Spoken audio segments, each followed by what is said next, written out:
His lips crashed into hers behind the art room door. Desperate, reckless. The kind of kiss that happens when you've been holding back for months and can't anymore. Her hands tangled in his hair. His fingers pressed against the small of her back. They'd sworn they wouldn't do this. Sworn they'd stay apart. But some promises are impossible to keep. Before we get into how they got here, hit that subscribe button right now. Turn on those notifications. Because this story about the boy every girl wanted and the one girl who rejected him, it's going to wreck you in the best way. Drop a like if you're ready for a love story that defies everything. Let's go. The morning Seoul air felt different that September. Colder somehow. Sharper. Through the iron gates of Hanam International Academy, students poured in like they always did. Designer bags swinging. Laughter echoing off marble walls. Everyone knew their place in this world. The rich stayed rich. The beautiful stayed worshipped. And the invisible? They stayed forgotten. But in exactly 7 minutes, everything was about to change. Imara Dube was invisible. Not because she tried to be. She just existed in a different frequency. While girls fixed their makeup in bathroom mirrors, she sketched cityscapes in her worn notebook. While boys flexed their family names and sports cars, she caught the number 7 bus home every evening. She wore the same faded sneakers, kept her hair in simple twists, never raised her hand in class unless forced to. Her Zimbabwean accent still clung to certain words no matter how long she'd lived in Seoul. And she was fine with that. She preferred the quiet. But what she didn't know? The quiet was about to shatter in a way that would change her entire life. It happened third period. History class. Mrs. Han was mid-lecture about the Joseon dynasty when the door opened without a knock. The vice principal stepped in first, smiling that plastic smile adults use when they want you to behave. Behind him stood someone who didn't belong in a classroom. He belonged on a screen, on a billboard, somewhere untouchable, tall, effortlessly sharp in the uniform that looked custom-made. His face carried that rare mix of soft and striking. Korean features polished to absolute perfection. Dark eyes that seemed bored and curious at once. Hair falling just right, like even gravity wanted to cooperate. He moved with the kind of ease that only comes from knowing you're wanted before you even speak. The entire class went silent, then exploded. Oh my God. Is he a trainee? He looks like an actor. Check his Instagram, quick. I think I'm in love. Every girl in that room felt their hearts skip. Every single one. Except one. Mrs. Han cleared her throat 5 times before anyone heard her. Class, settle down. This is Kang Jiho. He's transferred from our sister school in New York. Please make him feel welcome. Jiho bowed slightly, barely a dip of the head. His voice came out smooth, American-accented Korean. Thanks. Nice to meet you all. Every girl sat straighter. Every boy sized him up. The air itself seemed to shift, charged with something electric and ridiculous. Phone cameras appeared. Screenshots were taken. Within 30 seconds, his face was already circulating through group chats across the entire school. Mrs. Han gestured to the seating chart. You can take the empty seat by the window. 3rd row. This is where it gets interesting. Stay with me. Jiho walked down the aisle. Girls held their breath as he passed. Whispers trailed him like expensive cologne. He moved past the front row where Seo Yeon practically threw herself across her desk to smile at him. Past the 2nd row where 3 girls simultaneously adjusted their hair. And stopped right beside Imara's desk. She didn't look up. Her pencil kept moving across the page, shading the curve of Namsan Tower against an imaginary sunset. She was deep in that space where the world disappeared and only the lines mattered, completely oblivious to the fact that the most wanted boy in school was standing right next to her. Jiho paused, confused. Most people would have at least glanced. Smiled nervously, acknowledged him. Everyone always did. She did none of that. "Excuse me," he said quietly, expecting the usual reaction. The blush, the stammer, the wide eyes. Imara's hand stopped. She looked up, met his eyes for exactly 1 second with complete indifference, then shifted her bag off the chair beside her. Sure. That was it. No blush. No stammer. No introduction. No second glance. She just went back to drawing like he was any other student, like he was nobody. And that simple moment, that complete dismissal, did something to Jiho that had never happened before. For the first time in his entire life, someone wasn't impressed. Jiho sat down slowly, genuinely surprised. He pulled out his books, but his attention kept drifting sideways. To the girl who didn't care, to the sketch taking shape under her pencil, to the way she seemed entirely in her own world. A world where, apparently, he didn't matter. Behind them, a girl named Hei Rin leaned over to her friend. "Did you see that? She literally doesn't care who he is. Maybe she's playing hard to get. No. Look at her. She genuinely doesn't know and doesn't care." By lunch, his name was everywhere. Group chats flooded. Photos circulated. Girls plotted strategies. Within 2 hours, Kang Ji-ho had received 4 love letters slipped into his locker, 3 lunch invitations delivered by giggling messengers, and 12 Instagram follow requests.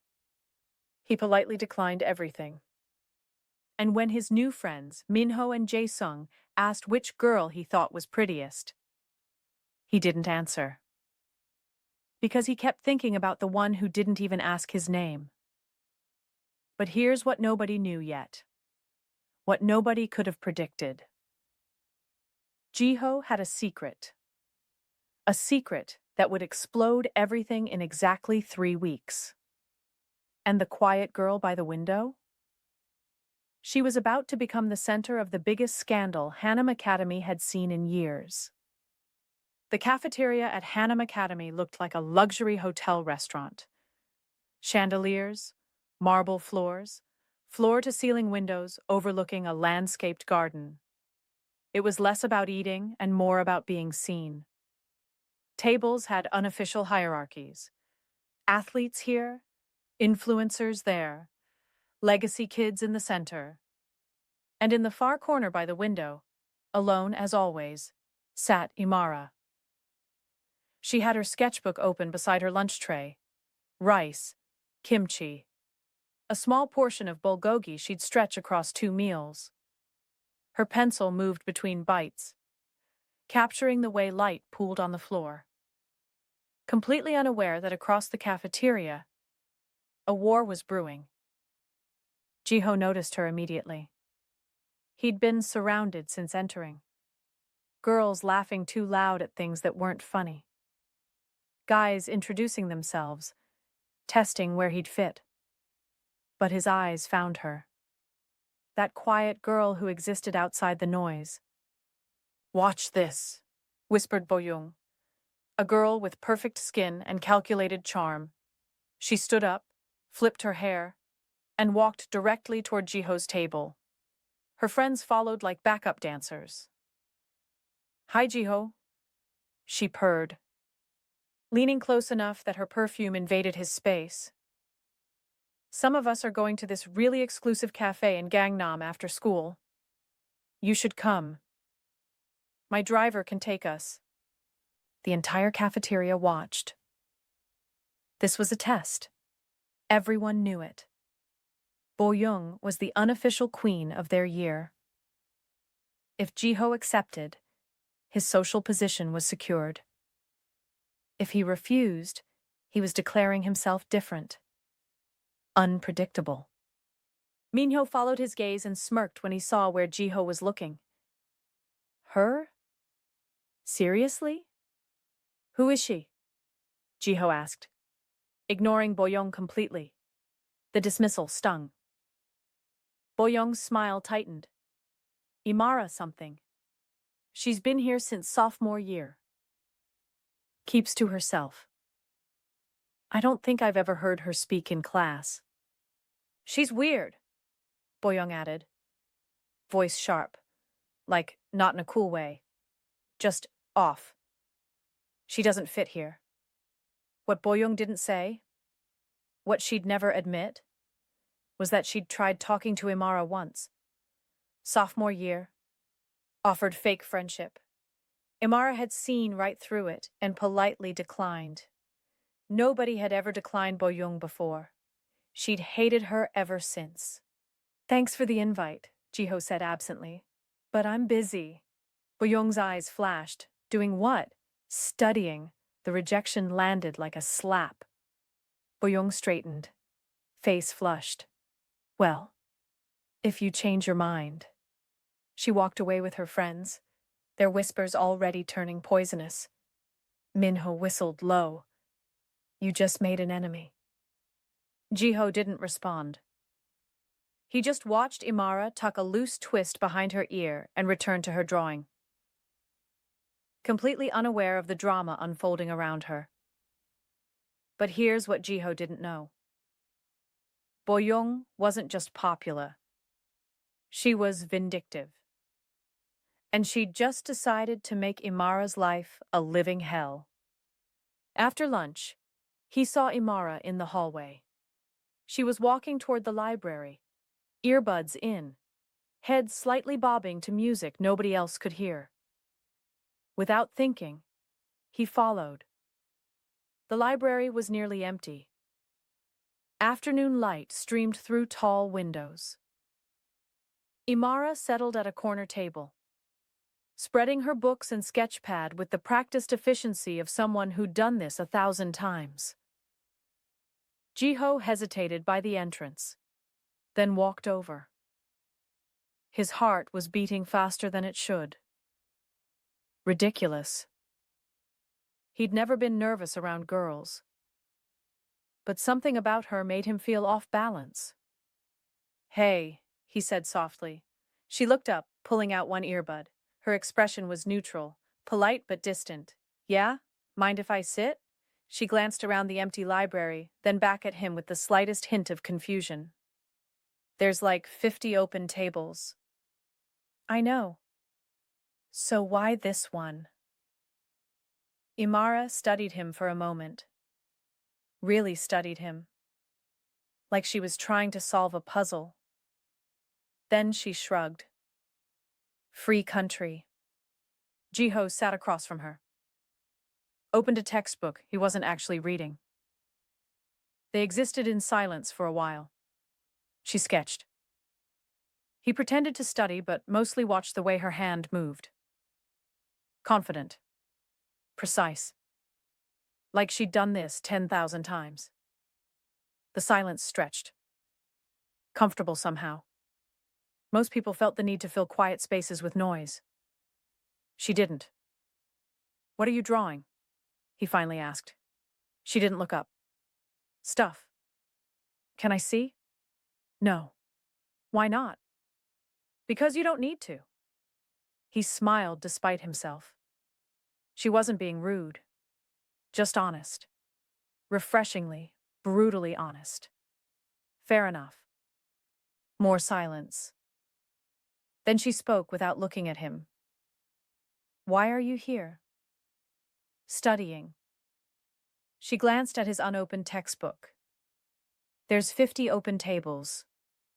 Jiho laughed quietly. Touché. Maybe I like this spot. Sure you do. She went back to drawing. He watched the way concentration settled on her face. The tiny furrow between her eyebrows. The way she bit her bottom lip when a line wasn't quite right. I'm Jiho, by the way. I know. Everyone knows. But you didn't ask. Didn't need to. Why not? She finally looked at him directly. Her eyes were sharp, intelligent. Because names don't tell you who someone is. They just tell you what people call them. Jiho blinked. That was unexpectedly deep. And completely accurate. She almost smiled. Then went back to her sketch. And just like that, he was hooked. But what he didn't realize? Someone had followed him to the library. Someone who'd been watching through the glass door with narrowed eyes and a phone already typing furious messages. By tomorrow. Everyone would know Jiho was spending time with her. And by tomorrow, Imara's invisible life would become very, very visible. If you're not hooked yet, you will be. Drop a like if this is already getting intense. Keep watching. Over the next week, Jiho's routine changed. He still smiled at the girls who approached him, still sat with Minho and Jae-sung at lunch, still played along with the social games. But every free moment, he found himself looking for her. In the art room after school, the library during breaks, the bus stop in the evenings. He learned her patterns without meaning to. How she always sat in the same spot. How she never ate in the cafeteria on Wednesdays. How she listened to old R&B while sketching. How she hummed sometimes. Soft and unconscious. He started small. Sitting near her in the library. Asking simple questions. What's that song? Do you always draw buildings? Have you been to Namsan Tower? Her answers were short, but not cold. She was just careful, guarded, like someone who'd learned not to expect much from people. One afternoon, he found her on the rooftop. It wasn't technically allowed, but nobody enforced it. She stood by the railing, sketchbook open, trying to capture the skyline before sunset painted everything gold. You're gonna get in trouble up here, he said, stepping out into the fading light. She didn't turn. So are you. Worth it for the view. That's why I'm here too. Jiho walked closer, stopping a respectful distance away. The wind pulled at her hair. The city spread out below them, endless and glowing. Can I see what you're working on? She hesitated, then, surprisingly, turned the sketchbook toward him. His breath caught. It wasn't just a drawing. It was emotion on paper. The city looked lonely somehow. Beautiful but distant. Like a place you could live in forever and still feel like a stranger. Every line carried weight, feeling, truth. This is incredible, he said quietly, and he meant it with every part of him. It's just buildings. No, it's how you see them. That's different. Imara looked at him properly then. Really looked. Like she was trying to figure out if he was being real or performing. Most people performed. Why do you keep showing up where I am? She asked directly. Jiho smiled. Maybe I'm curious. About what? About the only person in this school who didn't care when I walked in. She turned back to the skyline. That's a low bar. Maybe. But it's the truth. The evening air grew cooler. Seoul spread out before them, endless and glowing. They stood in silence. And for the first time since arriving, Jiho felt like he could breathe, like he didn't have to be anything except himself. I'm Imara, she said suddenly. I know, he replied, echoing her earlier words.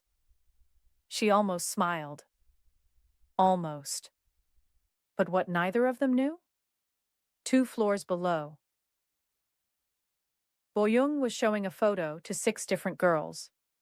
A photo of Jiho and Imara on the rooftop, silhouetted against the sunset. The caption was already written. Guess who's slumming it? By tomorrow morning, that photo would have 300 shares. And Imara's invisible life? It would shatter completely. By week 3, people started noticing. And when people at Hannam Academy noticed, they didn't just whisper, they acted. Jiho wasn't just the new attractive boy anymore. He was the attractive boy who kept choosing the weird, quiet girl over everyone else. Whispers turned into questions. Questions turned into rumors. Rumors turned into something uglier. Why does he sit with her? Is she paying him? Maybe she's rich and hiding it. No way. She takes the bus. I saw her working at that restaurant in Itaewon. Maybe she's blackmailing him. Maybe she did something to him. The attention made Imara uncomfortable.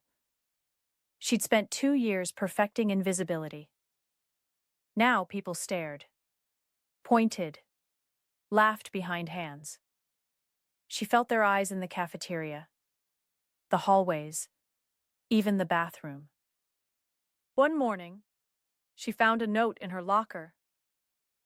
Stay away from Jiho. You're embarrassing yourself. She crumpled it without reading the rest. Threw it away. Told herself it didn't matter. But more came. Stuck to her desk. Slipped into her textbooks. Tucked into her sketchbook. Whispered loud enough for her to hear in passing. They weren't violent. Just cruel. Death by 1,000 small cuts. Know your place. He's out of your league.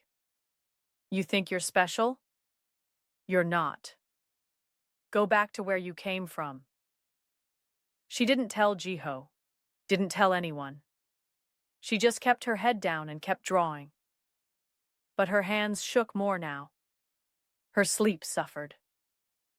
The weight of being seen pressed down like stones. Until the day they took her sketchbook. And what they did with it? It would break something inside her that might never fully heal. It happened during lunch.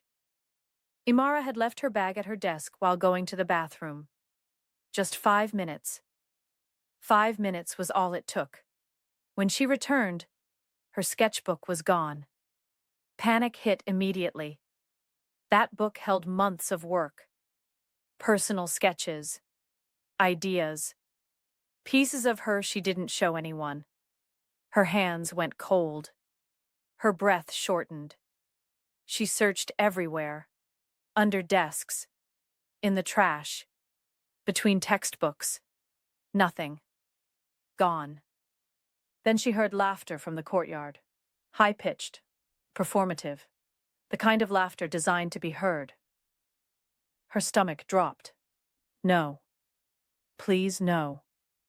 Outside. A group of girls stood in a circle. Boyoung held the sketchbook high, flipping through pages while others giggled and pointed. A small crowd had gathered. Phones were out. Recording. Oh my God, look at this one, Boyoung announced loudly. Is that supposed to be Jiho? This is so cringe. She held up a sketch Imara had done weeks ago. A boy sitting alone. Looking distant. It wasn't specifically Jiho. But it could have been anyone. That didn't matter now. She's literally obsessed, another girl added. This is so pathetic. Do you think she shows these to him? Maybe that's how she trapped him. The crowd laughed. More phones appeared. Screenshots were taken. This was content. Drama. Entertainment.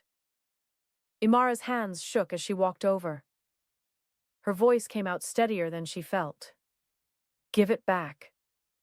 Boyoung looked up. Fake sweetness dripping from her smile. Oh, hey, Imara. We were just admiring your art. You're really dedicated. The others snickered. Give it back, Imara repeated. Why? You should be proud. Boyoung held up another sketch. This one's really good. You captured his eyes perfectly. Should we show him? I think he'd be so flattered. More laughter. Louder now. Imara felt every eye on her. Felt herself shrinking. Disappearing even while being completely visible. Give it back. Or what?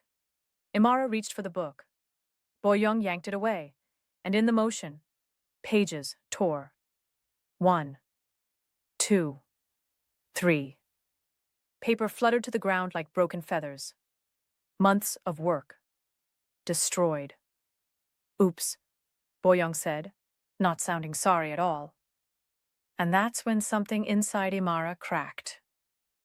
Before she could respond, before she could even process what was happening, someone stepped between them. Jiho. His voice was quiet. Dangerously quiet. The kind of quiet that makes everything stop. Give it to her. The courtyard went silent. Even the wind seemed to pause. Boyoung's smile faltered. We were just playing around. Give it to her. Now. The cold in his tone made everyone freeze. This wasn't the polite, friendly Jiho they knew. This was something else entirely. Something sharp and furious and completely controlled. Boyoung's face flushed red. She thrust the sketchbook toward Imara. Whatever. We were done anyway. No, Jiho said. You're not done. You're going to apologize. For what? We didn't. For tearing her work. For humiliating her. For being cruel. Apologize. Now. Boyoung looked around for support. Found none. Everyone was watching. Recording. This would be all over school in minutes. Sorry, she muttered, not meaning it. Say it like you mean it. I'm sorry, Boyoung said louder. Her voice tight with anger and embarrassment. Jiho didn't move. Didn't look away. Not good enough. Try again. The silence stretched. Unbearable. Finally, Boyoung spoke through gritted teeth. I'm sorry for tearing your sketchbook and for what I said. Jiho nodded once. Leave. Boyoung and her friends scattered quickly. Faces burning. The crowd dispersed, already typing furiously. Within minutes, videos would circulate. Screenshots, commentary, the whole school would know. But right now, in this moment, it was just Jiho and Imara standing in an empty courtyard surrounded by torn pages. Jiho turned to her. You okay? She nodded, not trusting her voice. Her hands still clutched the damaged sketchbook to her chest. Come on. Let's get out of here. But what happened next would change everything between them. And Imara was about to discover something about Jiho that nobody else knew. Something that would make this entire situation so much more complicated. Keep watching. You need to see this. He led her away from the crowd, up the stairs, past classrooms, until they reached the empty art room. He opened the door and gestured her inside. The room smelled like paint and turpentine. Afternoon light streamed through north-facing windows. Imara sank into a chair, exhaling shakily. The torn pages felt heavy in her hands. Months of work. Some pieces she could never recreate. I'm fine, she said automatically. You don't have to be, Jiho replied gently. She looked at him then. Really looked. His jaw was tight. Eyes still hard. He was genuinely angry. Not performatively. Actually furious. "Why do you care?" she asked quietly. Jiho pulled up a chair and sat across from her. The words came out raw, honest. "Because you're the only real person I've met here. Everyone else is performing, pretending, playing games. But you're just you. And that's—" He stopped. Swallowed hard. "That's what? That's everything." He finished quietly. Imara felt something crack inside her chest. She'd spent so long being invisible that having someone see her felt overwhelming. Terrifying. Like standing naked in bright light. "They're going to make this worse," she said. "If you keep hanging around me, they'll keep coming after me. Today was just the beginning. Let them. Jiho. I don't care what they think."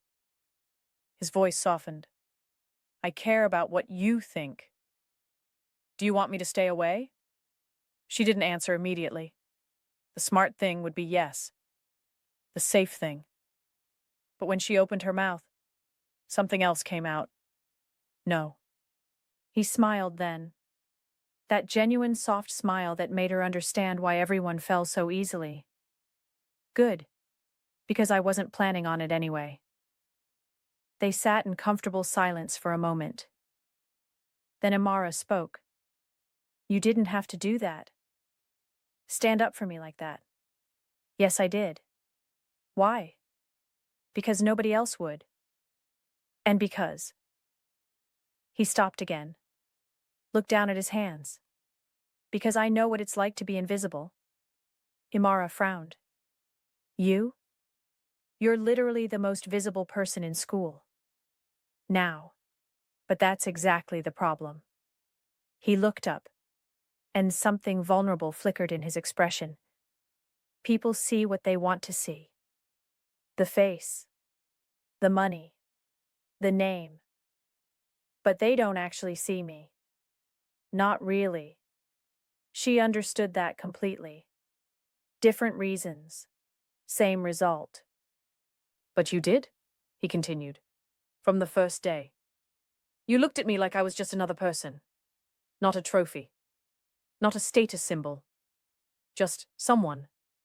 You are just someone." "Exactly." He smiled sadly. "And nobody else gets that." The bell rang. The moment broke slightly. They both stood. "Thank you," Imara said. "For today. For standing up. For everything." Jiho walked to the door, then paused. "Can I walk you to your bus stop later?" She hesitated. "People will talk. They're already talking." His eyes were steady. "So we might as well give them something real to talk about." Imara smiled, despite everything. "Okay. Okay." But what neither of them knew? Boyoung hadn't left. She'd been watching through the art room window, and she'd recorded everything. Every word. Every moment. And what she planned to do with that recording? It would turn their quiet connection into the biggest scandal Hannam Academy had ever seen. By the next morning, everything exploded. And I mean everything. Things got worse before they got better. So much worse that Imara would later remember this period as the war weeks. Photos of them started circulating. Jiho and Imara walking together, sitting together, studying in the library.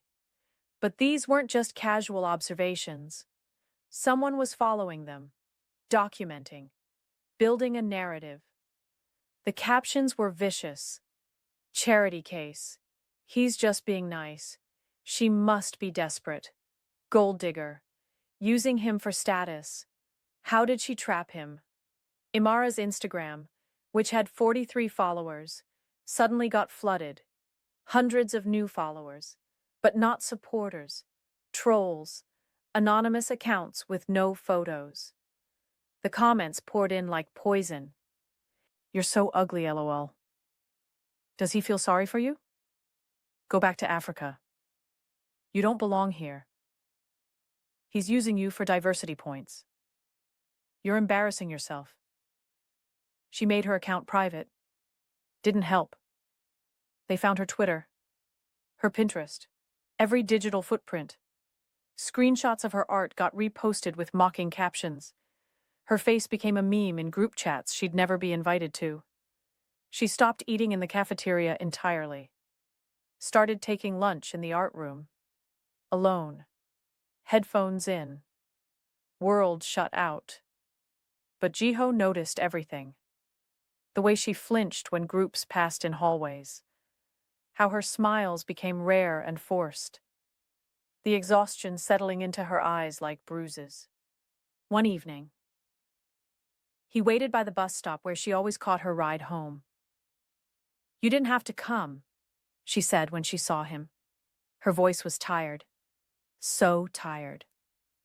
I know. The bus won't be here for 20 minutes. Good. We can talk. Imara sighed but didn't argue. They sat on the bench, watching traffic blur past in rivers of light. You should stop sitting with me, she said quietly, staring at the ground. Why? Because it's making everything harder. For both of us. It's only hard because they're making it hard. Exactly. So why deal with it? She finally looked at him. You could have anyone, Jiho. Any girl in that school would say yes before you even finished asking. Why waste your time on someone who just brings you problems? Because you're not a problem, Imara. They are. That doesn't change the reality. Then we change the reality.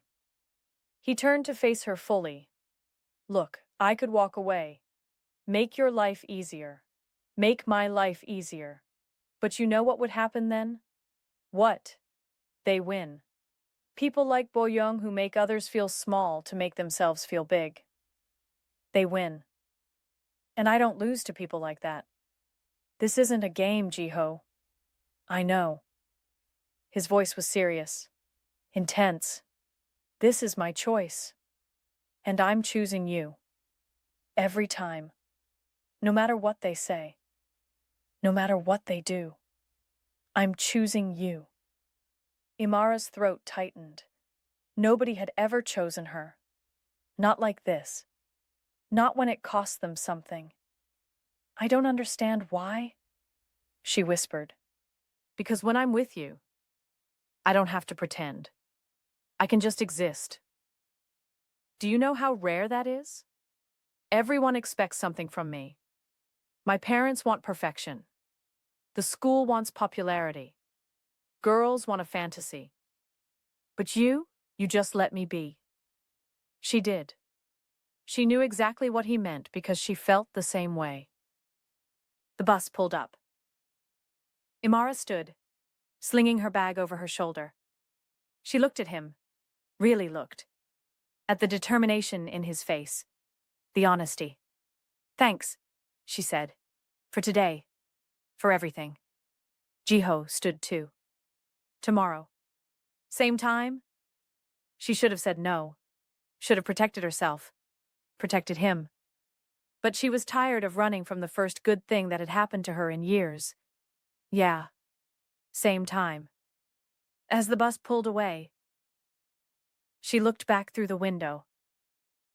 He was still standing there, hands in pockets, watching until she disappeared from view. And she realized with equal parts terror and wonder that she was falling. Completely, irrevocably falling.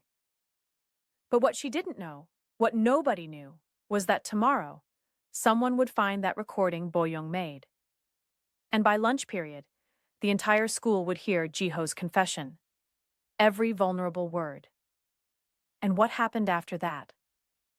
It would force Imara to make an impossible choice. The choice that would define everything. If you're feeling this, hit that like button. Share this with someone who believes in fighting for what matters. And subscribe because this story is about to take a turn that will leave you speechless. 3 months into the school year, something shifted. Maybe people got bored. Maybe they realized Jiho wasn't budging. But slowly, gradually, the whispers died down to a manageable hum. Not completely, but enough. Imara and Jiho fell into a rhythm. Mornings in the library before classes started. Lunches on the rooftop when weather allowed. Evenings at the bus stop where they talked about everything and nothing. He told her about growing up between two countries, never fully belonging to either. About the pressure of family expectations. About feeling like a performance instead of a person. She told him about moving to Seoul at 14. About her mother cleaning offices at night to pay for school. About being invisible and deciding that was safer than being seen. About art being the only language that felt completely hers. They didn't call it dating, didn't label it. But everyone knew. The way he waited for her after class. The way she smiled only when he was near. The way they existed in their own bubble, even in crowded spaces. But underneath the surface, calm. Tension was building. Bo-young hadn't forgiven. Hadn't forgotten. She was just waiting. Planning. And what she had planned. It would shatter everything. One Saturday, Jiho convinced Imara to meet him in Hongdae. She almost said no. Weekends were for working at her mom's friend's restaurant, earning money for art supplies. But he was persistent. Just a few hours. I want to show you something. Please. She agreed. Hongdae was alive with color and chaos. Street performers dancing to hip-hop beats. Artists selling paintings on sidewalks. Tourists everywhere. Cameras flashing. The energy was infectious, different from the sterile perfection of Hanam Academy. Jiho led her through winding streets, past cafes and boutiques, until they reached a small art supply store tucked between restaurants. The window displayed professional-grade materials that Imara had only dreamed about. "Come on," he said, pulling her inside. The store was overwhelming in the best way. Walls covered in paints, brushes, canvases of every size, the smell of fresh paper and possibility. Professional-grade materials Imara had only seen in YouTube videos and online catalogs. "Pick something," Jiho said casually. "What? Anything you want. My treat." "I can't.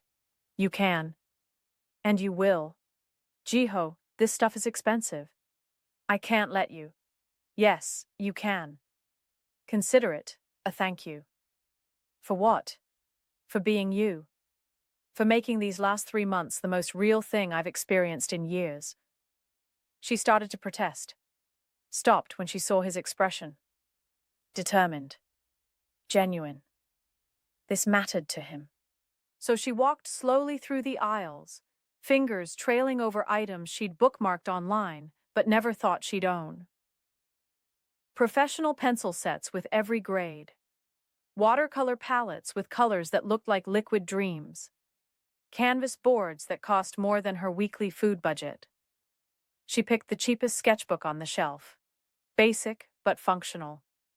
Jiho laughed and gently took it from her hands. "Try again. For real this time. This is real. Imara. Pick what you actually want." She bit her lip. Then, hesitantly, picked up a mid-range watercolor set she'd been eyeing online for months. The one real artists used. "Better," he said. "What else?" "This is already too much." "Not even close." He grabbed a basket. "Keep going." By the time they left, she had a full bag. Supplies that would have taken her 6 months of weekend shifts to afford. She felt guilty and grateful and overwhelmed all at once. "Why did you do that?" she asked as they walked along the street, her bag swinging between them. "Because you deserve nice things. And because he stopped, smiled. Because I wanted to see your face light up like that. She looked at him. He wasn't joking, wasn't performing, just honest. Thank you, she said softly, and meant it with everything. He smiled. You can thank me by showing me what you create with them. They spent the rest of the afternoon wandering aimlessly. No destination, no plan. Just walking and talking and eating street food and existing together. They watched a dance crew perform, browsed through a tiny bookstore, sat by the Han River as sunset painted everything gold. This is nice, Imara said quietly, watching the water. Yeah, Jiho agreed. It really is. When evening came and she had to head home, Jiho walked her all the way to the subway station. People rushed past them, everyone heading somewhere, always in a hurry. Imara, he said before she went through the turnstile. Yeah? I know we haven't really defined whatever this is, but I need you to know something. His eyes were steady, honest, vulnerable. You matter to me. A lot. And I'm not going anywhere. Her heart hammered against her ribs like it was trying to escape. She wanted to say something equally meaningful. Something that captured how he'd changed everything. How color looked brighter now. How Seoul felt less lonely.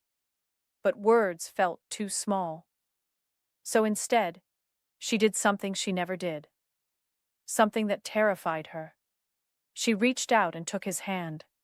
Squeezed once. Let the moment stretch. Then let go and walk through the turnstile. As the escalator carried her down, she looked back.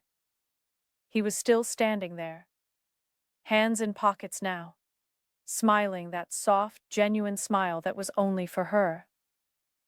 And she knew this was real. Terrifyingly, wonderfully real. But what she didn't know, someone had been following them all day, taking photos, documenting everything. And by Monday morning, those photos would be everywhere, with a caption that would turn their quiet happiness into a public spectacle. A caption that read, Kang Jiho's charity project, watch the rich boy play savior. And the comments underneath would be so vicious, so cruel, that Imara would seriously consider leaving Seoul entirely. Monday morning came like a storm. Imara felt it the moment she walked through Hanam Academy's gates. The stares were different, not just curious. Hostile. Mocking. Her phone had been buzzing since 6 a.m. Instagram notifications. Twitter mentions. Messages from numbers she didn't recognize. She'd ignored all of it. But she couldn't ignore the physical reality of students whispering and pointing as she passed. In the hallway, someone bumped into her hard. Not accidental. Deliberate. Oops, the girl said, not apologizing. Another student laughed. Watch where you're going, charity case. Imara's stomach dropped. Charity case. That specific phrase. She pulled out her phone with shaking hands and opened Instagram. The Explore page was flooded. Photos of her and Jiho from Saturday, holding bags from the art store, walking along the river, sitting close on a bench. But the captions destroyed her. Kang Jiho's charity project, watch the rich boy play savior. She really thought this was real. He's literally buying her like a pet. This is so embarrassing for her. Someone tell her he does this for college applications. Hundreds of comments, thousands of likes, screenshots shared across platforms.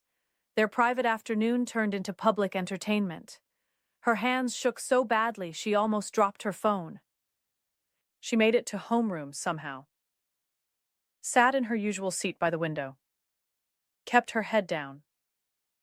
Tried to breathe. Jiho arrived minutes later. Their eyes met across the room. His face went from confused to horrified as he checked his phone. Someone had tagged him in everything. He stood immediately, started walking toward her. "Don't," she mouthed. "Please don't." But he ignored her, sat in the seat beside her. The entire class watched. Phones appeared. More content. More fuel. Imara. He started quietly. "Not here," she whispered. "Not now."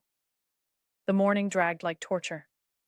Every class, every hallway, every bathroom, whispers followed her like smoke. By lunch, she couldn't take it anymore. She grabbed her bag and headed for the one place nobody went during lunch.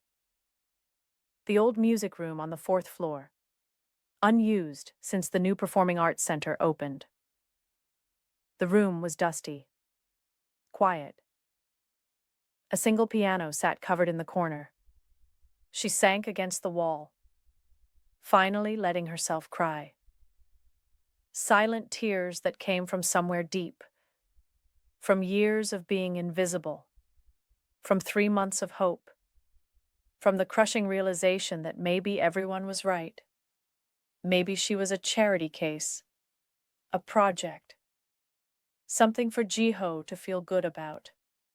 The door opened. Jiho stood there, breathing hard like he'd run. He must have followed her. "Go away," she said, wiping her face. "No." He closed the door behind him. "Not until you hear me." "I don't want to hear it." "Too bad." He sat beside her on the floor. His voice was intense, angry, not at her, at everything else. "None of it is true. Not one word. It doesn't matter." "Yes, it does." He turned to face her fully. "I didn't buy you those supplies because I felt sorry for you. I bought them because you're talented and deserve good materials. I didn't spend time with you for college applications or status or whatever garbage they're saying. I spend time with you because you make me feel like a real person instead of a collection of expectations." Jiho. And another thing. He was on a roll now. Words spilling out. "I don't care that you take the bus. I don't care that you work weekends. I don't care about any of the things they think matter.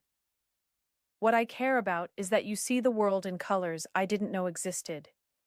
That you're brave enough to be yourself in a place that punishes authenticity. That when I'm with you, I don't have to perform." His voice cracked slightly on the last word. Imara looked at him. Really looked. He wasn't performing now either. This was raw, real, the most honest she'd ever seen him. "I'm falling for you," he said quietly. "Have been since the first day you didn't care who I was. And I know that's terrifying and complicated and probably stupid timing. But it's true. And I'm not taking it back just because some people are cruel." The silence stretched, heavy with possibility. "They're going to make this worse," Imara finally said. "If we keep whatever this is. They'll keep attacking. Keep tearing us down. Probably. So why stay? Because some things are worth fighting for." He reached out tentatively, took her hand. "You're worth fighting for." Imara's eyes filled again, but different tears this time. "I'm scared." "Me too." "What if it doesn't work? What if it does?" She laughed through the tears, shaky but real. "You're very optimistic for someone whose life I'm actively ruining. You're not ruining anything. They are. And I'll be damned if I let them win." Imara squeezed his hand. "We're probably both idiots." "Definitely." He smiled. "But at least we're idiots together." They sat there in the dusty music room, holding hands, while outside the door the whole school buzzed with rumors and lies. It should have felt hopeless. but somehow, with him beside her, it felt possible. "Okay," she said. "Okay? Let's do this. For real. Whatever this is. Let's stop hiding." Jiho's smile was bright enough to light the entire room. "Yeah? Yeah." He pulled her into a hug. She let herself sink into it. Let herself believe, just for a moment, that they could survive this. But what neither of them knew? Bo-young had one final card to play. Something so devastating it would force them both to choose between each other and everything else they'd built. And that choice was coming sooner than they thought. The next day, everything changed again. Things got worse before they got better. So much worse that Imara would later divide her life into before and after this moment. By lunch, everyone was talking about something new, something bigger than the charity case narrative. Bo-young had uploaded the recording, the one from the art room, Jiho's confession. Every vulnerable word. Because you're the only real person I've met here. That's everything. Nobody else gets that. The audio played on someone's phone in the cafeteria, loud enough for everyone to hear. People gathered around, listening, laughing, mocking. "Oh my God, he's so whipped. She really has him fooled. This is so pathetic. Is he serious right now?" Imara heard it from across the cafeteria, felt her whole body go cold. That was private. That moment was theirs, and now it was entertainment. She found Jiho in the hallway. His face was furious. "I'm going to kill her." "Don't," Imara said. "It'll just make it worse." Worse? How could this possibly get worse? And then it did. The principal's office called them both down. They sat in uncomfortable chairs while Principal Kim looked at them with disappointment and something like pity. "I'm going to be direct," he said. "This situation has become disruptive. The photos, the recordings, the online harassment. It's affecting the school's reputation. With all due respect," Jiho said coldly, "we didn't start this. No. But you're at the center of it." Principal Kim leaned back in his chair. "And unfortunately, that means we need to address it. I'm recommending you both limit your interactions on campus. For everyone's benefit." Imara's stomach dropped. "You're telling us we can't talk to each other? I'm suggesting it would be wise. At least until things settle down." "That's not fair," Jiho said, voice rising. "We didn't do anything wrong." "Fair or not, it's reality. I'm trying to help you both. This will blow over faster if you give it space." They left the office in silence, walked outside to the courtyard, sat on a bench far from everyone else. "This is insane," Jiho said. "Maybe we should listen," Imara said quietly. "What?" "Maybe he's right. Maybe if we just take a break. Let things calm down." Jiho turned to her. "You can't be serious. I'm tired, Jiho." She looked at him with exhaustion written in every line of her face. "I'm so tired of fighting, of being the center of drama, of making your life harder." "You're not making anything harder." "They are. But it's because of me. If you just dated someone normal, someone who fit, this would all go away. I don't want normal. I want you. Maybe you shouldn't." The words hung between them like broken glass. "Don't do that," Jiho said quietly. "Don't push me away because you're scared." "I'm not scared. I'm realistic." "No, you're running, like you always do." Imara flinched. That landed hard. Because it was true. She did run. When things got hard, when people got close, she ran. Maybe running kept me safe, she said. Or maybe it kept you alone. They stared at each other. The distance between them felt infinite, even though they were inches apart. I need to think, Imara finally said. I need space to figure this out. Jiho nodded slowly. Okay, take your space. But Imara? Yeah? I'm not giving up on this. On us. So when you're done thinking, I'll be here. She nodded. Couldn't speak. Walked away before she changed her mind. But what she didn't know was that while she was busy protecting herself, Jiho was about to do something that would change everything. Something that would force her to make the choice she'd been avoiding. And time was running out. If your heart's racing, comment below. Hit that subscribe button, because what happens next will either break you or put you back together. Keep watching. Winter came to Seoul, sharp and unforgiving. 2 weeks had passed since their conversation. 2 weeks of avoiding each other in hallways. 2 weeks of Imara eating lunch in the art room alone. 2 weeks of Jiho sitting with his friends, but looking empty. The school buzzed with new drama. Someone else's scandal. Someone else's heartbreak. They'd moved on. But Jiho and Imara hadn't. Then December 15th arrived. A Friday. The day everything either ended completely or began again. It started with an announcement during morning assembly. Principal Kim at the podium, smiling his politician's smile. Before we break for winter holidays, I'm pleased to announce our annual winter showcase. Students will display talents, performances, art. It's a celebration of our community. Imara barely listened. She'd be gone soon anyway. Winter break was in a week.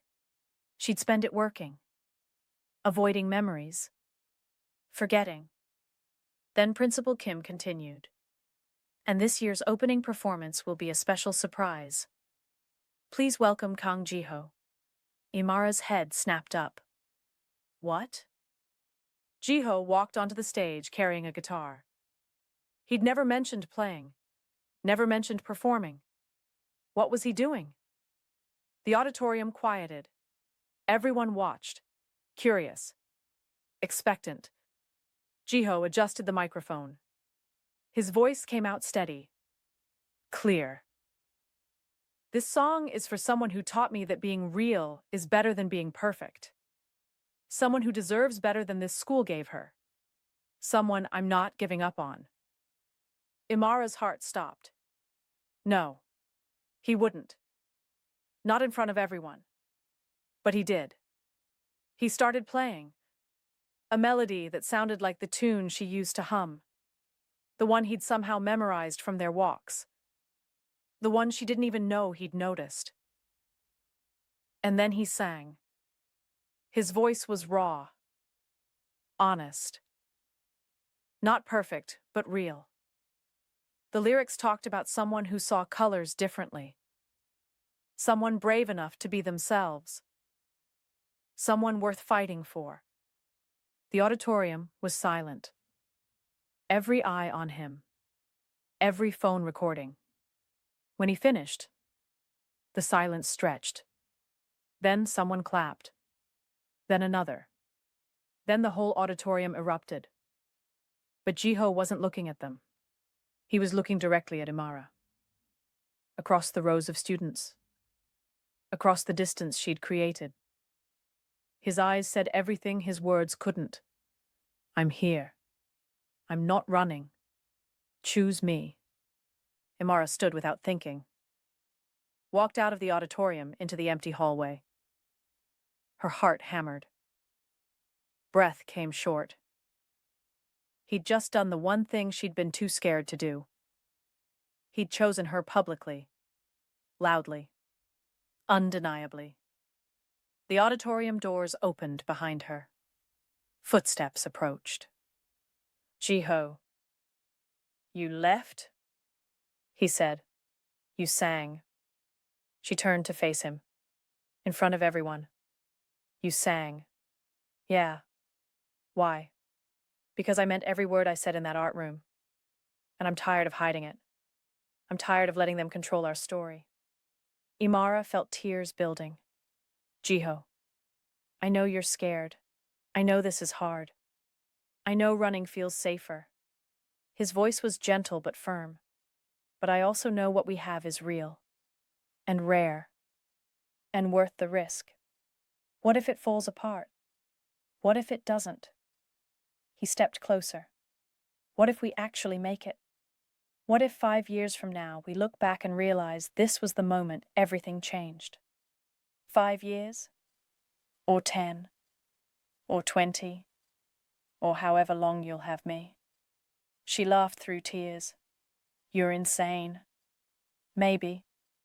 He smiled. But I'm also yours, if you want me. The hallway felt impossibly quiet. Like the whole world was holding its breath. I'm scared, Imara whispered. Me too. What if I mess this up? Then we'll figure it out together. She looked at him. At the hope in his eyes. At the certainty. At the boy who'd chosen her over easy. Over comfortable. Over everything. And she made her choice. Okay, she said. Okay? I'm in. Completely. Terrifyingly. I'm in. Jiho's smile could have powered the entire city. Yeah. He pulled her close. She let him. Let herself believe that maybe, just maybe, some risks were worth taking. Inside the auditorium, students were still talking, still filming, still making this moment into content. But for once, Imara didn't care. Let them watch. Let them talk. This was hers, theirs, and nobody could take that away. But what they didn't know? This was just the beginning. In 3 days, Jiho would receive news that would test everything they'd just promised each other. News that would force them to decide if love was enough when life pulled them in different directions. Keep watching. The real test is about to begin.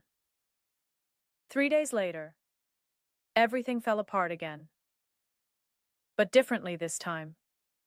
Worse. It happened on a Monday. Jiho didn't come to school. No text. No warning. Just absent. Imara felt the familiar anxiety creep back. After everything. After the song, after the public declaration, he'd disappeared.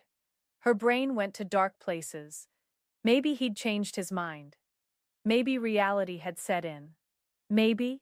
Her phone buzzed. Finally. A message from Jiho. Can you come to the park near school? The one with the fountain. I need to tell you something. Her stomach dropped. Nothing good ever came from I need to tell you something. She found him sitting on a bench, staring at the frozen fountain. He looked exhausted. Defeated. Nothing like the confident boy who'd sung in front of everyone 3 days ago. Hey, she said quietly, sitting beside him. Hey. Silence, heavy, painful. What's wrong? She finally asked. Jiho took a breath. Let it out slowly. My dad came to Seoul. Yesterday. Unannounced. Okay. He's not happy. About us. About the song. About everything. Someone sent him the videos. Probably Boyoung's parents. They're connected in business. Imara's throat tightened. And he says I'm embarrassing the family. Making a spectacle. Destroying my reputation before I even start building it. What does that mean? It means he wants me back in New York. Immediately. He's already enrolled me at a prep school in Manhattan. Already arranged everything. Imara felt the world tilt. What? End of the month. Right after winter break starts. 2 weeks. No. She couldn't breathe properly. No, you can't. I don't want to. His voice cracked. I told him no. I told him I'm staying. That I'm happy here. That I... He stopped. That you what? That I love you. The words hung in the cold air. First time spoken. Under the worst circumstances. And what did he say? Imara asked, already knowing. That love is a luxury I can't afford. That I have responsibilities. That I'm being childish. He looked at her finally. And that if I don't come willingly, he'll pull his funding for this school. Get me expelled. Force me back anyway. Imara processed this. The cruelty of it. The impossible position. So you're leaving. I don't want to. But you are. He didn't answer. Didn't need to. The silence said everything. How long have you known? She asked. Since yesterday. I've been trying to figure out a way around it. Trying to find some solution. But there isn't one. So that's it. We get 2 weeks. Imara, I'm so sorry. Don't. She stood up. Don't apologize for something you can't control. Where are you going? I don't know. Away. I need to think. Please don't shut me out. Not now. She looked at him. At the pain in his face that mirrored her own. I'm not shutting you out. I can't do this right now. She walked away before he could respond. Before she fell apart completely. That night, curled in her bed, Imara made a decision. A painful one. The kind that feels like cutting off a limb to save your life. If he was leaving, she needed to let him go cleanly. No drawn-out goodbye. No false promises about long distance. No making it harder than it needed to be. She'd been the girl who got left before. She knew how this story ended. So she'd end it first. On her terms. It would hurt less that way. At least, that's what she told herself. But what she didn't know? Jiho was making his own decision that night. A decision that would change everything. And tomorrow, when they both acted on their choices, the collision would either destroy them or forge something unbreakable. The next day, Imara avoided Jiho completely, skipped classes they shared, ate lunch in a bathroom stall, left school through the back exit. She was a coward. She knew it. But she couldn't face him. Couldn't watch him try to make promises they both knew he couldn't keep. But Jiho was persistent. He caught her the next morning before she could slip away. Cornered her in the empty art room. You're avoiding me, he said. Statement, not question. I'm busy. Imara, please. We have 2 weeks left. Don't waste them running. Maybe it's better this way. Clean break. Better? He looked incredulous. How is this better? Because it'll hurt less when you leave. You think avoiding me now will make it hurt less later? Yes? Maybe. I don't know. She was crying now, frustrated with herself. I'm trying to protect myself, okay? That's what I do. I protect myself because nobody else will. I will. Jiho stepped closer. I am trying to protect you. Protect us. There is no us if you're on a different continent. Then come with me. The words dropped like a bomb. What? Come to New York. After you graduate. Apply to art schools there. You're talented enough. You'd get in. Imara stared at him. Are you serious? Completely. I know it's crazy. I know it's asking a lot. But... His words tumbled out desperate and determined. But we're good together. We make sense. And I don't want to lose that because of geography. Jiho, I can't just move to New York. My mom is here. My life is here. Your life could be there too. If you wanted it to be. She shook her head. This is insane. Maybe. But so is giving up without trying. I'm not giving up. I'm being realistic. No, you're being scared. There's a difference. She flinched. Second time he'd said that. Second time it landed like a punch. You think I'm not scared? Jiho's voice rose. I'm terrified. Of leaving. Of losing you. Of my father being right that I'm throwing away my future for something that won't last. But I'd rather be scared and try than safe and regretful. Imara couldn't speak. Couldn't think. I love you, he said again. Clearer this time. I love you. And that's not going away just because there's an ocean between us. So I'm asking, come with me. Not now, but eventually. When you're ready. And if I'm never ready, then at least I asked. At least I tried. He reached for her hand. But I really hope you'll think about it. She nodded numbly. Okay. I'll think about it. But as she walked out of the art room, she'd already made up her mind. New York wasn't her dream. It was his.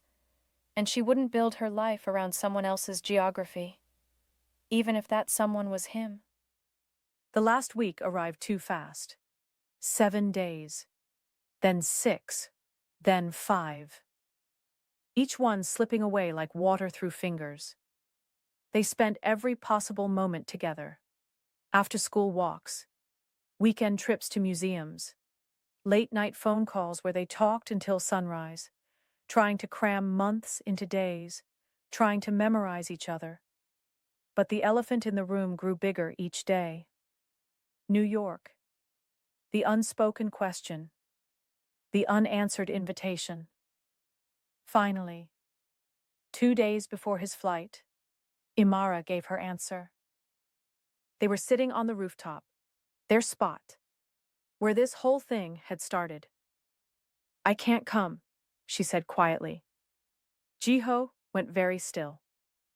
To New York? Yeah. I've thought about it. Really thought about it. And I can't. Why not? Because it's your dream, not mine. Because my mom needs me here. Because I'd be following you instead of following myself. And that's not fair to either of us. So this is it. This is it. Silence. Painful. Heavy. I understand, Jiho finally said. His voice was controlled, but she could hear the fractures underneath. I don't like it, but I understand. I'm sorry. Don't be. He turned to face her. You're right. You shouldn't build your life around me. You should build it around you. Then why does this feel so wrong? Because it hurts. But hurt doesn't mean wrong. They sat in silence, watching the sun set over Seoul, the city that brought them together, the city that was about to pull them apart. Can I ask you something? Imara said. Anything. Will you forget me? That's impossible. You changed my entire understanding of what real means. How could I forget that? Good, she whispered. Don't forget. Never. The last day came too fast. The airport. The departure terminal. The final goodbye. Imara met him there, even though she'd debated not coming. Thought maybe it would hurt less to just end it cleanly. But she needed to see him one more time. They stood in a quiet corner, away from the crowds and chaos. Two people who'd found something rare and were about to lose it to circumstances beyond their control. Jiho handed her a wrapped package. Don't open it until I'm gone. She nodded, throat too tight to speak. He pulled out a folded paper from his jacket. And this is for you, too. What is it? A list of every art school in New York, with notes. Which ones have the best programs? Which neighborhoods are safest? Monthly costs. Everything. Imara stared at the paper, vision blurring. I'm not asking you to follow me, he continued quickly. I'm just leaving the door open, in case you ever want to walk through it, in case your dreams ever take you there. The announcement echoed through the terminal. Final boarding for Flight 257 to New York. That's me, Jiho said quietly. They stood there, neither wanting to be the first to move. I love you, he said, and I know you're not ready to say it back. But I needed to say it one more time, so you know it's real. I know, she whispered. I know it's real. He pulled her into a hug. She held on tighter than she meant to. Tried to memorize the feeling. The warmth. The safety. When they separated, both had tears they pretended not to see. Go, she said, before I make this harder. Jiho nodded. Picked up his bag. Started walking toward security. Then stopped and turned back one more time. I'll see you again, Imara. I don't know when, but I will. She managed a smile. Maybe. Definitely. And then he was gone. Disappeared into the crowd. Through security. Onto a plane that would take him across the world. Imara stood there until his flight took off. Then walked outside into December cold. She opened the package with shaking hands. Inside was a sketchbook. Beautiful. Leather-bound. Professional grade. On the first page, in his handwriting. For the girl who taught me that real is better than perfect. Keep drawing. Keep being you. Wait for me if you want. But either way, know you changed my life. Love always, Jiho. She closed it carefully, tucked it under her arm, and walked to the subway with tears streaming down her face and a choice she still wasn't sure about.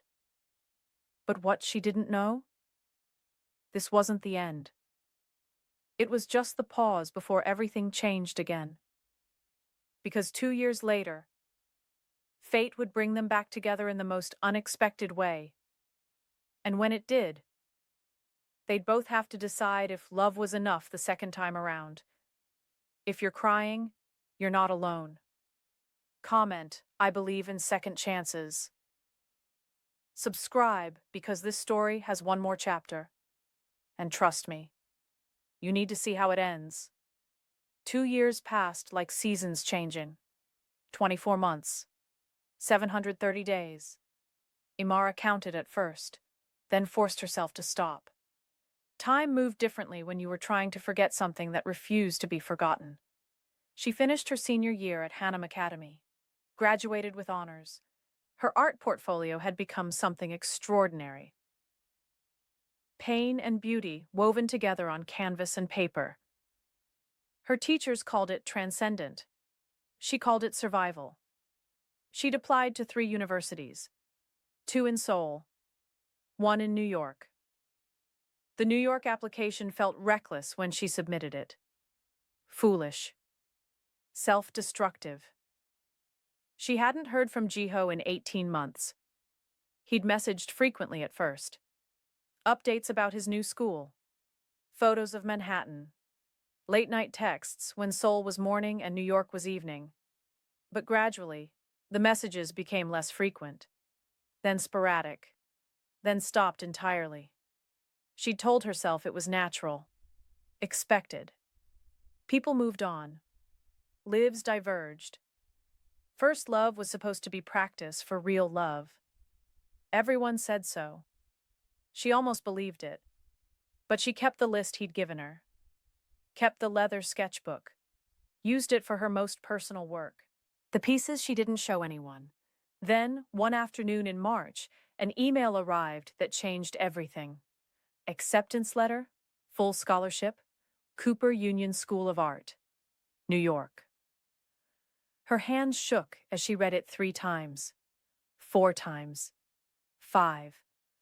like the words might rearrange themselves into something different. Her mother cried happy tears. Her art teacher hugged her tight. Everyone asked when she'd leave, if she was excited, what she'd study. Imara said yes to everything, smiled through the congratulations. But inside, one question echoed louder than celebration. Would she see him again? She didn't reach out. Didn't tell him she was coming. Part pride, part fear. If he'd wanted to stay in touch, he would have. If those words at the airport had been real, he would have kept trying. So she packed her life into 2 suitcases, said goodbye to Seoul, to the art room rooftop, to the bus stop where everything had changed, and boarded a plane to somewhere completely unknown. New York hit different than Seoul. Louder, faster, more aggressive, but also more free. The diversity felt liberating after years of standing out. Here, everyone was from somewhere else. Everyone was trying to become something. Cooper Union was intense, competitive, brilliant. Students who made art like breathing. Professors who'd forgotten more than she'd learned. Imara threw herself into work completely. Painting, sculpting, digital installations, video art. She made friends slowly, spoke more, smiled easier, became a version of herself she didn't know existed. Months passed, a full semester. She didn't look for Jaiho. Told herself Manhattan was huge. 8 million people. The chances of randomly seeing him were astronomical. Impossible. But she thought about him. Late nights in the studio when her hands were covered in paint and her heart felt too full. Walking through Central Park in autumn when the leaves turned colors she'd never seen in Seoul. Riding the subway past stops with names he might know. She wondered if he ever thought about her. If he remembered. If that whole thing had been as significant to him as it was to her. Or if she was just another chapter in a story he'd already finished. Then, December came again. The city transformed into something from a movie. Lights everywhere. Snow starting to fall. Holiday markets and ice skating, and that particular magic only winter in New York carried. Cooper Union's winter exhibition was a massive deal. Students displayed their best work. Professors invited gallery owners and collectors. Industry people attended. Careers could be launched or ended in one night. Imara's piece was a large-scale mixed-media installation, titled Between. It showed 2 cities overlapping and bleeding into each other, Seoul and New York, connected by red string that wove through buildings and streets and people. Traditional Korean architecture merged with New York brownstones, hanbok patterns mixed with graffiti art. In the center, 2 figures reached toward each other across the distance, fingers almost touching but separated by an invisible barrier. You couldn't tell if they were moving together or apart. She'd poured everything into it. Every feeling she couldn't say. Every memory she couldn't forget. It was vulnerable in a way that terrified her. Like standing naked under stage lights. The exhibition opened at 7 p.m. By 7:30, the gallery was packed with people in expensive clothes and critical eyes. Professors praised her technical skill. Strangers asked about commission prices. A gallery owner from Chelsea gave her a business card. Imara smiled. Thanked everyone. Felt proud and accomplished and still somehow incomplete. She was standing beside her installation, explaining the concept to a middle-aged couple, when she felt it. That specific awareness. The sense of being watched in a way that raised every hair on her body. She turned slowly, almost afraid to look. Across the gallery, through the crowd of people and conversation, standing absolutely still like he'd been frozen in place, was Jaiho. He looked different, older, hair Hi. slightly longer, face more defined, sharper somehow. He wore a black coat that looked expensive and fit like it was made for him. He looked like he belonged in this space in a way he never quite did at Hannam Academy. Their eyes met across 50 feet of gallery space. Everything else disappeared. The people, the noise, the art. 2 years collapsed into nothing. Like no time had passed at all. He started walking toward her. Slowly.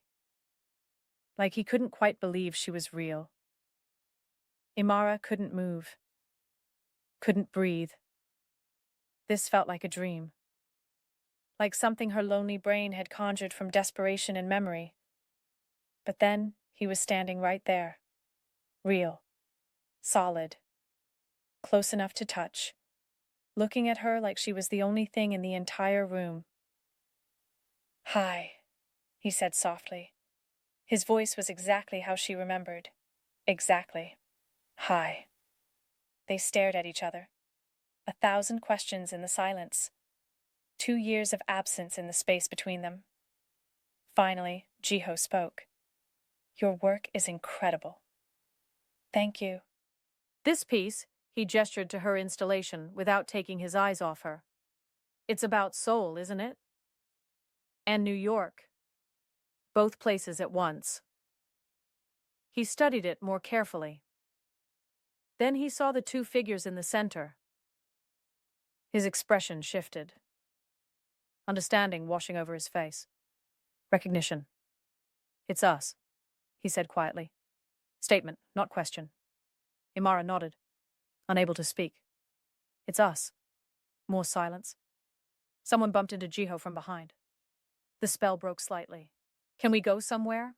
he asked urgently. "To talk?" Please. She should have said no. Should have protected herself like she always did. Should have remembered that 2 years of silence meant something.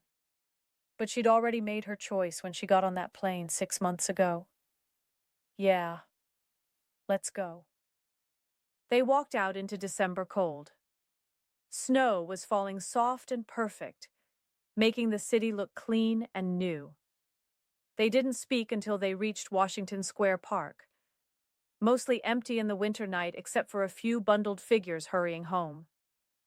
"How did you know?" Imara asked, her breath visible in the cold. "About the exhibition?" Jiho smiled slightly. "Your Instagram. You posted about it once. 3 weeks ago?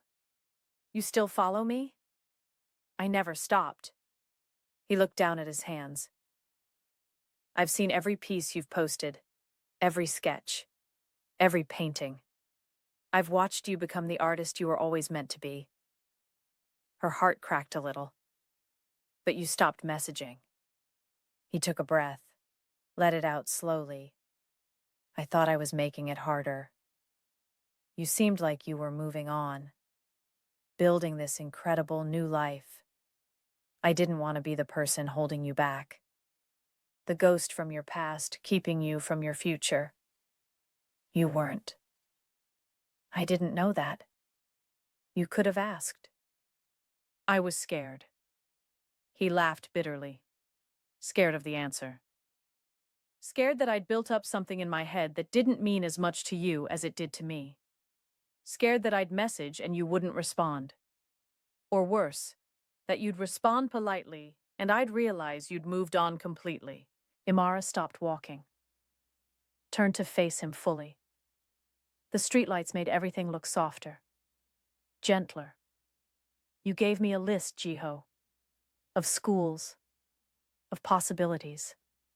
You told me your door was open, and I walked through it.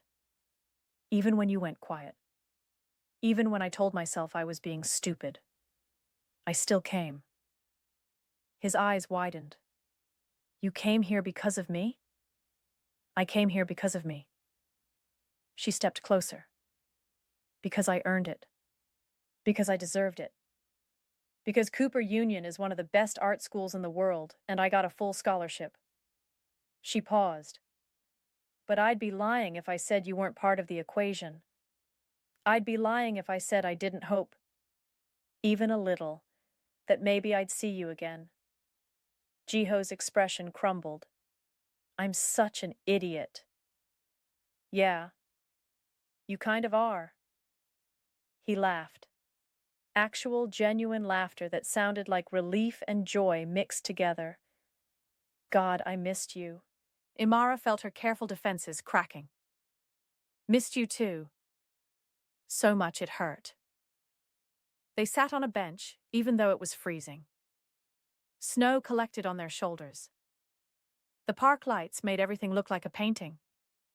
So what now? She asked. Jiho took her hand carefully, like he was afraid she'd pull away, like she was made of something fragile. Now I don't waste any more time. Now I tell you everything I should have said 2 years ago. Like what? Like you're the most real person I've ever met. Like thinking about you is what got me through every terrible day in a city where I didn't want to be. Like I know we were kids back then, but what I felt was real. He squeezed her hand. Is what I feel. Present tense. Because it never stopped. Imara's eyes burned with tears she'd been holding for 2 years. This is scary, she whispered. I know. What if it doesn't work? What if it does? She smiled then. Shaky but real. You're very optimistic for someone who ghosted me for 18 months. I'll spend the next 18 making up for it. Longer if necessary. I'll spend however long it takes. That's a lot of groveling. I'm prepared. I've made a list. Of course you have. Imara laughed. Actually laughed. The sound surprised her. It felt good. It felt possible. Okay, she said. Okay? Let's try this. For real this time. No distance. No excuses. No running. Jiho's smile was bright enough to light the entire park. Bright enough to melt the snow. Yeah? Yeah. He pulled her close. She let him. Let herself sink into the warmth and the possibility. They sat there in the snow, in the city that brought them back together, and everything felt possible again. People walked past without looking. The city moved around them, indifferent and beautiful. And for the first time in 2 years, Imara felt complete. Over the next 6 months, they built something new. Not a continuation of what they'd had in Seoul, but something better. Stronger. Jiho was studying business at NYU but hated it. He'd rather be making music. So Imara pushed him to apply to music programs, to actually pursue what made him feel alive. He pushed her to submit her work to galleries, to stop hiding her talent, to believe she belonged in rooms with people who'd been doing this their whole lives. They explored the city together, found cheap restaurants in Queens where the food tasted like home, walked across the Brooklyn Bridge at sunset, spent weekends in bookstores and record shops, built traditions that were theirs alone. They fought sometimes. About stupid things and important things.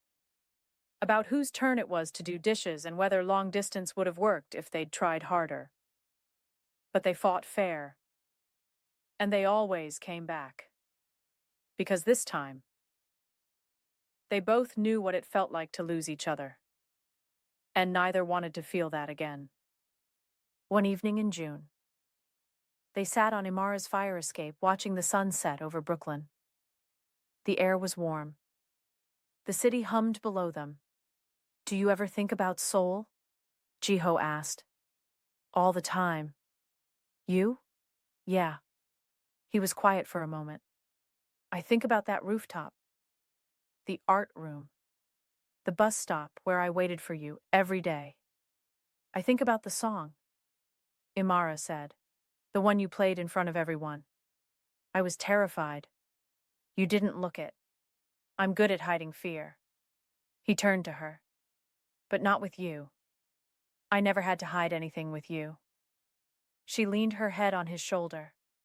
That's how you know it's real. What? When you don't have to perform. When you can just exist. They sat in comfortable silence as the sky turned from gold to pink to purple. I love you, Imara said quietly. First time she'd said it out loud. First time she'd let herself be that vulnerable. Jiho went very still, then turned to look at her properly. Say it again. I love you. She smiled. I've loved you since Seoul. I just wasn't brave enough to say it. You're the bravest person I know. Not always. But I'm trying to be. He kissed her then, soft and certain, like a promise he intended to keep. When they pulled apart, he was smiling. I love you too. In case that wasn't obvious. It was a little obvious. Just a little? Okay, very obvious. They laughed. The city spread out below them, endless and full of possibility. Two people who'd found each other twice. Who'd learned that real love wasn't about perfect timing or easy circumstances. It was about choosing each other even when it was hard. Especially when it was hard. And choosing each other again the next day. And the day after. And every day that followed. Before you go, do something for me. Like this video if you believe in second chances. Share it with someone who needs to hear that love can survive distance and time and everything in between. Turn on those notifications so you never miss a story. And subscribe to Afro Korean drama stories because between Seoul and New York, there are 1,000 more stories waiting to be told. Stories of love that crosses oceans. Of hearts that refuse to forget. Of fate that always finds a way back. This is where two worlds collide and real love never dies. See you in the next one.